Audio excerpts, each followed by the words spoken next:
Introduce yourself and your current career path. Yes, good evening, good afternoon, good morning to whoever watching this. I am mOodybLaCk, mOody and I'm a spoken word artist. I'm a hip hop artist, comedian, storyteller, visual artist, and I cut your grass good if you give me a lawnmower. I can do all that. Don't ask me to sing though, because I can't sing. New single coming out by Upstate's own mOodybLaCk, the only poet in the upstate that can wear a pair of church slacks and a Usher blazer and have you ready for the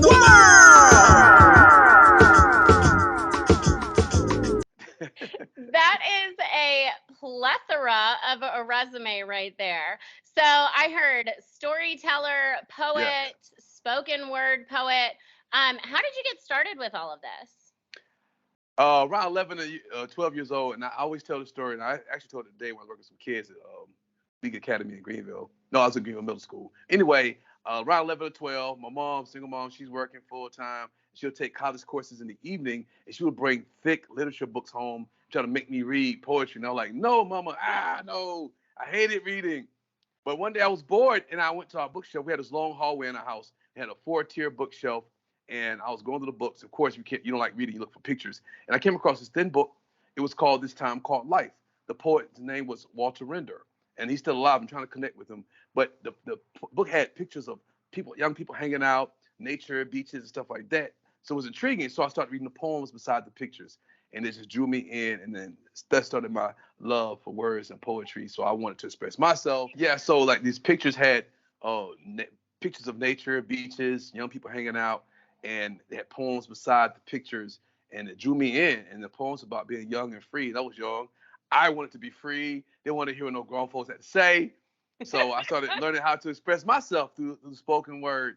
And yeah, it started from there and just went on. And I was already into hip hop. So I was rapping, writing raps and writing poems. And yeah, I became that dude who loved poetry. I was that weird dude in junior high school that loved poetry. I have a lot of those weird dudes in junior high school that love poetry. We end up doing like 2 poetry slams a year, so I can definitely feel that. You had one poet who really helped you get started. I know that for me, like getting to read like Thoreau and all of those, really naturalistic poets, that is very inspiring. Do you have any other activists or any other people who helped you along your path? Yes, yes. So especially when I started getting to the performance poetry or the slam poetry per se, Kimberly Sims Gibbs, she's here in Greenville. She was my mentor, my slam coach, and taught me everything I need to know. Plus, once I learned that most of the performance poetry is like theatrical, I took theater. We had a program called Theater Odyssey from junior high school to high school. So once I realized, hey, I'm just acting. Okay, so let me incorporate this to my poems. So I'm acting out my poetry. So Kimberly was very instrumental in that when I joined my first slam team. Then I became slam coach and stuff like that. But people I met along the way, of course, once you get into the slam world, you get introduced to Saul Williams, who's like the master slam poet. Yeah, and I was like, oh, this dude is dope. So He a lot is, of yes. yeah, so definitely emulating that guy. A lot of us did. Then you find your own voice. But just people I know are inspiring. I got a good friend. Well, my best friend's a poet, and another good friend of mine, he's a poet, and they are very inspiring because I can relate to the story and how they interpret the story, how they perform it. So just the poets I came across, but the main ones, definitely the guy who inspired me with his book, Walter Render. He's in Portland, Oregon. If you listen to Walter, find me. I want to meet you. Yeah, and Saul Williams, and then of course the greats. I grew up. My mom was really into Nikki Giovanni, Langston Hughes, and Maya Angelou, and stuff like that. So I had to go back and reread that with a different lens to appreciate what my mom was trying to get me to do. And my mom, she's really instrumental in introducing me to the arts. I love that you said reread that with a different lens.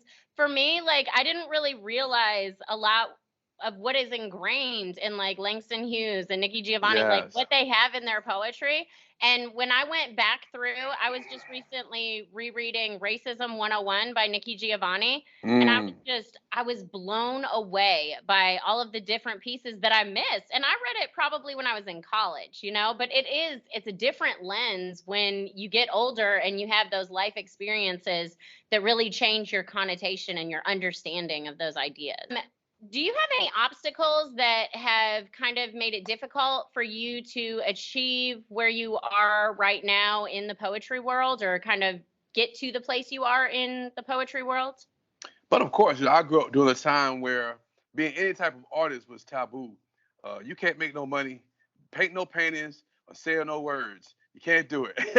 Absolutely. So once I decided to do this on a full-time level, just getting people to buy into what you're selling, basically. And I guess that's with anything, but particularly with the arts, is very difficult. So once you get beyond just touring and doing shows, you have to really find other ways as a poet to make money. Definitely, it was really good that I had teacher friends. Most teachers were poets. So I was able to get into the schools. And then, of course, here in Greenville, we have the Metropolitan Arts Council, who has a program, or that has a program called Smart Arts. So once I was introduced to that, I was able to get certified to be a teaching artist. So they contract me to go to schools. And then, of course, I came up my own brand. So not only doing the Smart Arts for them, Making Words Move Institute is my thing. So I'll go to people directly. I'll cut out the middleman. I'm the manager, the person who does the paperwork, and the artist. I'm the secretary, the personal assistant. I have all those roles. So there's a lot of challenges throughout the course of time. It's at least once or twice a year, I end up missing an event or missing a scheduled activity. Like, I forgot to put it down. I didn't remind myself. So I'm working to get a personal assistant. You got to have that, y'all. Yes. You need someone like that to keep up with you. Yes. My students have helped me stay organized with all of this. They've been like, hey, you still have to do da da da da da da da. And I'm like, that's good. Yes, I do. Hey, good for Yes, you. I That's good. So do you think that like COVID and all of that kind of hit you harder because you were a performing artist? Like I had another poetry group who said that was the worst obstacle for them because having to direct how you perform. Man, before COVID hit, I just got to a point with my connections and involvement in the school system that I was like booked. I was like starting the new year off. But March when it hit, from January to March, I was gigging every day. I was doing residencies, different places all over the country. And then I had a lot of local stuff, and I was at home working a lot in the schools, and I had my summer booked. I was like, yes, this is great. Then I get a call telling me, you don't have to worry about coming back. Then COVID, I shut it all down. Like, no. Yeah, it was a struggle. So do you think that's like when you started branching into like more social platforms, or were you on all the social platforms before that? I was already on it, but you have to approach it from a different way. COVID, I had to really, I was on Zoom, but I wasn't on Zoom. But when COVID hit, I'm on Zoom. I'm doing virtual lessons. I'm teaching chess virtually, just relearning the game and catching up with those who are already ahead of the game. Some people just really all into the social media. So they were already ahead of the game. They were like prepared, not knowing they were going to be prepared. Yeah. And, so just catching up with those people and studying, really paying more attention to what they were offering, with, the things they were into and the things they were studying through all the social media platforms, and just catching up. So it did help me to kind of, I was already kind of there. I had a presence, but I didn't have a big presence. So I had to really invest that time to just really relearning and focusing on building myself through those platforms. And I know, you've sent me some of the invitations, and I've gotten to see a lot of the performances you guys do on Instagram. What other platforms have you used to reach a broader audience? I'm just now really getting to be comfortable with TikTok. I was always on it.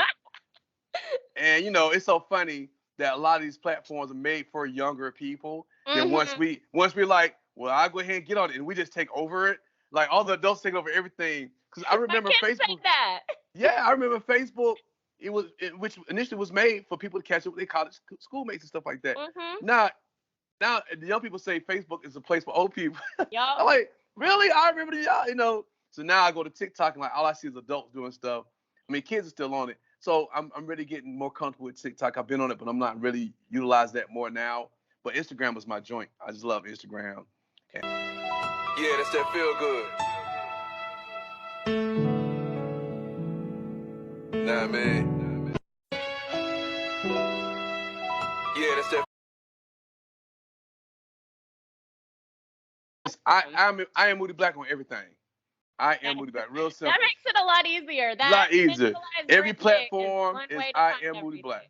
Yes, LinkedIn, Twitter, Snapchat, Facebook, all that. I am mOodybLaCk.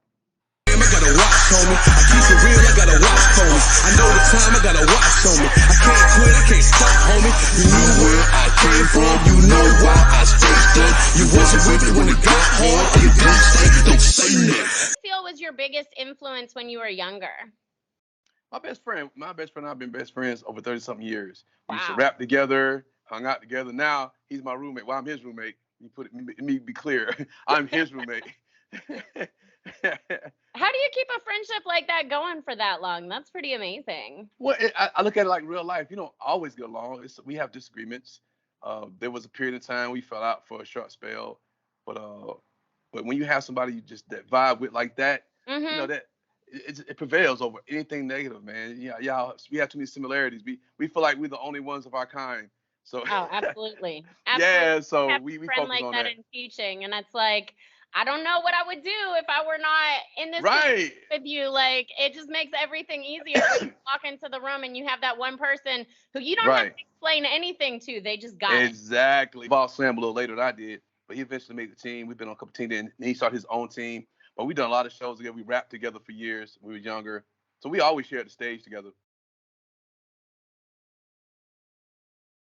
Very similar backgrounds, but yeah, he's one of my influences. Of course, Walter Render from the poems I read when I was younger, and we had some mentors in the theater programs. A couple of teachers that was mentors. People like that that really showed us how to be just good people. And I really appreciate the fact that you kind of talk about storytelling and how it's intertwined into poetry. Because It's I all the think time. that a lot of people really struggle with that whole slam idea, kind of adding in the storytelling, adding in all of the movement and gestures and that rhythm and cadence. I'm intended for larger things, and my ambition is larger than my soul. It is persistence cooked with determination. It cannot be denied or hidden. No one has ever buried the ocean or covered up a mountain. My happiness is my grind, and you cannot stop my grind. I think that storytelling aspect kind of gets lost along the way whenever you're reading kind of like the old school poets. Yeah. Um, so I think slam poetry definitely kind of reaches a much broader audience.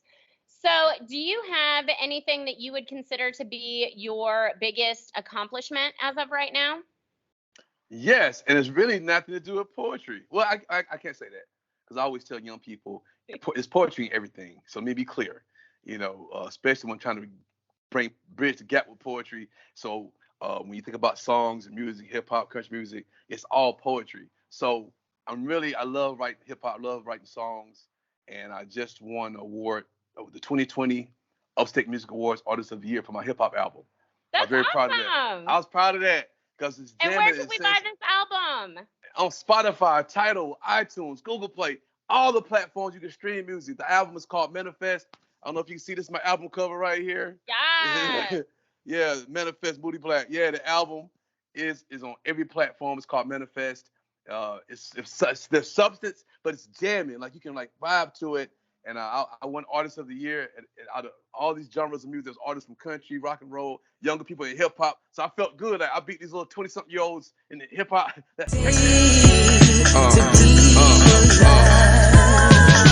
I'm 85 southbound in the minivan, but I make it feel cool like a ceiling fan. As I'm driving in Charleston over fancy bridges, with my polo button up plus my fancy britches. It's that sunset dripping on the landscape. The gentle breeze seals the deal like a handshake. I'm barefoot on the beach, I feel the soft sand. Living what I manifested like a boss man. I hear the waves crashing. I say that then, but for everybody to not only vote support, but for this committee to say, you know what, this guy's moving a certain way, and we love the art that he's put out. Boom, Artist of the Year. So The way that you're able to kind of intertwine such deep thematic things with such a smooth flow, I mean, it's beautiful. It's well, beautiful. thank you. So I Thank haven't you. listened to your album yet. I did not know it existed. Check it out. Yes. Check it out. Absolutely. It's on all those platforms. I could even send you a physical copy autograph if you want that. I got you. I would love that. I actually just did a recent interview with Nikki Giovanni, I love and I Nikki. felt like my heart was going to pound out of my chest. And I showed her my book that I had written and scribbled all in. And I mean, it was legit the Racism 101 from like the 1980s or whatever. And it was something I Yeah. had from college. And I got her to sign it. And I Oh mean, that's going to be wow. something I pass down to my kids. Yeah, you Like, better. that is like an heirloom to me. Like that was the Yes, you got the So Nicky if you love the Giovanni. signed album, that would be amazing for me. Yeah, I got you. I got you. Yes. All right. But Dr. Martin Luther King Jr. stated, I have a dream that my 4 little children will not be judged by the color of their skin, but by the content of their character. Do Facts. you feel that in 2022 American society that he has achieved this legacy yet? Not yet. Unfortunately, not yet. Um, we have a ways to go. We've come a long way as a country, as a culture, as a society, this melting pot we call America. We've come a long way. We still have a long way to go, and I think it's still a lot of old way of thinking. I am positive, more hopeful. We have a lot more younger people who are coming up like, you know what, that's just not right, and we just not gonna stand for it. So I'm very pleased that there's a younger generation who's doing a lot more and who's saying a lot more, and who's beating the streets. So just even through the whole moments where we've lost a lot of people through police brutality, there's a lot of diversity in the struggle, diversity in those who protested, diversity those who have a sitting or standing up, however you want to look at it. And it's good to look at that. You look across the field and you see a diverse group of younger people who was like, no, this is not right. I don't care what our forefathers must have thought. This is wrong. So I'm like, that's an improvement, but we still got a little ways to go. So being able to talk about some of the growth that America has made Yeah, and kind of it's the just some growth. direction we're going. Do you feel that social media and the ability to record everything and having all of these technologies directly available is helping, or do you feel that it's just causing more divisiveness? I think it's helping. I think it's helping, even to brush on the police brutality aspect. That's been going on for a long time. But people finally seeing it because people are able to record it, you know, and just something a lot of people, especially African Americans, been saying that for years. Yo, the police doing it. They were like, yeah, whatever. Y'all just play. I'm making this up. Then finally see it, y'all like, oh shoot, y'all telling the truth. Like, no, we've been saying that. This is what's been going on. So that part of it, to capture that, and also for us to communicate. If people use social media for a positive reason, we have a positive outcome. You know, so it's a great thing to have all this social media. You know, there's a dark side to it, which is a dark side of everything. But if we can really focus on using that to promote growth, and expose things that's going to help us elevate, you know, yeah, I'm all for it. And just to let people know, hey, this is what's going on. We've been telling y'all this is going on. So yeah, if we use that for that, we're going to be all right. I feel like the way that you address a lot of the societal issues, you're able to really kind of bring to light those issues without just drawing a line in the sand. And I think that the way that you just put all that together, that kind of reiterates that, you know, like if we're using it for growth, being able to actually see what's happening in your face really changes it. I mean, even if you think back in history, like the Vietnam War and all of those things, once the TV came into play and we had visualization of how graphic things were, it changed a lot of people's perspective. Because, I mean, you know, a lot of people don't really think about it until it is brought directly into your face. So that was very well stated. So to kind of close us out today, do you have any closing remarks or any words of wisdom that you would like to impart upon any of our young poets that might be watching this? Yeah, be open to absorb what you see, be open to challenge yourself for different ideologies. But more importantly, I always tell people, don't be afraid to shine your light. A lot of times we dim our lights and we get around other people and we won't show how great we are. Shine your light, be positive, man. Things ain't gonna be perfect, but it's all about your perspective and how we overcome certain challenges. So yeah, if y'all, whatever you're doing, continue to write, look at life with an open lens, create, and yeah, let's grow. Let's go together.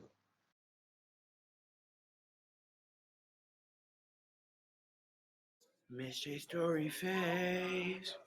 Miss J Story Faves. Miss J Story Faves. Subscribe now. And like.